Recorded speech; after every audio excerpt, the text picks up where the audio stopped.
Hey, what's up everybody? This is Flashwing. Just wanted to give you guys a real brief update on where we are with the bike after the last Garage Chat video and the first Garage Chat video. I did want to say that, again, welcome to all my new subscribers. Thank you very much for subscribing. I really appreciate your support. I'm kind of pushing out a little bit more content than I normally do. One, because the new camera is really fantastic and very easy to use and work with. And two, there's a lot going on. I wanted to keep you guys updated. Some people had some questions about some of the things I was doing. So real quick, let's go ahead and get to the down and dirty. As you can clearly see, the rear end is pretty much completely assembled on the bike. Some of the new additions are the TOS exhaust. This is just the slip-on. This just includes the connecting pipes and the actual actual slip-on exhaust. Now, no Y pipe. I've considered doing that. I may do that in the future. I'm getting a little bit close to the edge of my budget, so I decided to put the Y pipe on the back end, but that may end up being something that I do in the not too distant future. Rear seat was damaged. I'm kind of I'm a lot more adverse to doing two uprighting than I was when I first started. So the old seat has been removed, obviously, because it was damaged, and I have a solo seat on the back here. I love the look of it. It looks much better. It's a lot more streamlined with the bike, so I'm really liking and really digging that. So that pretty much leaves the rest of the front end that needs to be taken care of. So there's a lot going on the table and also over here on the workbench. Here's a few things that I'm looking into right now. I've got a used steering dampener or a shimmy dampener, depending on how you refer to it. I have some suspicions that the stock unit that's on the bike may have been damaged. The front end steering got a lot looser than it normally did. Usually by the time you get up to about 40 miles an hour, the steering on the bike gets pretty aggressive in terms of how much you really got to yank it to get it to turn, and it got noticeably easier. So not too sure about that. To replace that, I have to basically remove the unit and trace the actual wiring harness all the way back here. So it's not difficult. It's just crammed up in here and with a bunch of other stuff, and so I need to take that apart and get to it. Now I have new grips. These are the the Renthal, like the grippy grips. These are like 12 bucks at Revzilla, which I've ordered a lot of my stuff from Revzilla recently, and I've had really good luck with them. Ship quick, doesn't cost anything, no problems with UPS, so no sweat there. Let's see, Motivation frame sliders already on the bike. Nothing really going on there too much. New bar ends as well. I also had to take the throttle cable apart and just kind of lubricate and clean it because it had a bunch of rocks in it.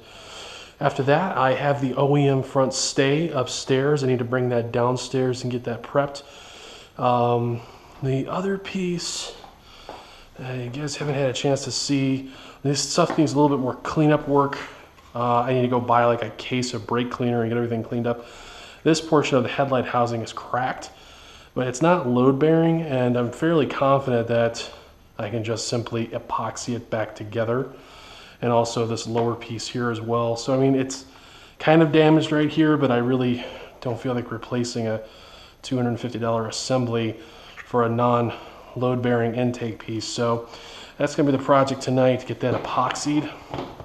And then with the front stay, the instrument cluster, the front cowl, and then buried underneath here somewhere in a box is a new Corsica zero gravity windshield. I have new mirrors, new-ish mirrors. These are eBay specials. We'll see how well these work. I may have to order OEM ones, but they're mirrors, nothing really exciting. These are used covers. I had a damaged one on the right side. They're in pretty good shape. That's just junk here, but these look like they're in excellent shape. I'll be replacing these.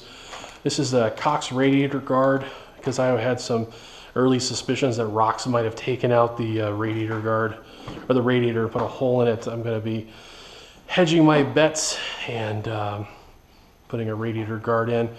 Lower intake, I haven't done anything with this yet, but there is a modification and mainly it's a cutting where this obviously necks up for airflow. I'm actually going to remove this portion here, either with a Dremel or just a sharp utility knife. It opens up that lower intake, feeds a little bit more air. No real risk to the bike since everything typically runs very rich from the factory. This is the factory filter. It's going to be, if it's not done, I'm going to replace it anyway. I've got a Canon unit that I just need to recharge, and all this stuff needs to get blasted with brake cleaner and cleaned out. Proton clear corners, I haven't gotten into these too much. They certainly looked decent on the internet. R1 forum had some decent reviews. I'm not really impressed with the whole wire it yourself thing. The unit that I had on the bike was less expensive and actually came with the plugins. So not really impressed with the whole universal wire it yourself. If you're going to sell it for an R1, then wire it for an R1. Just me though. And then I've got, this is the air injection system plates from Driven.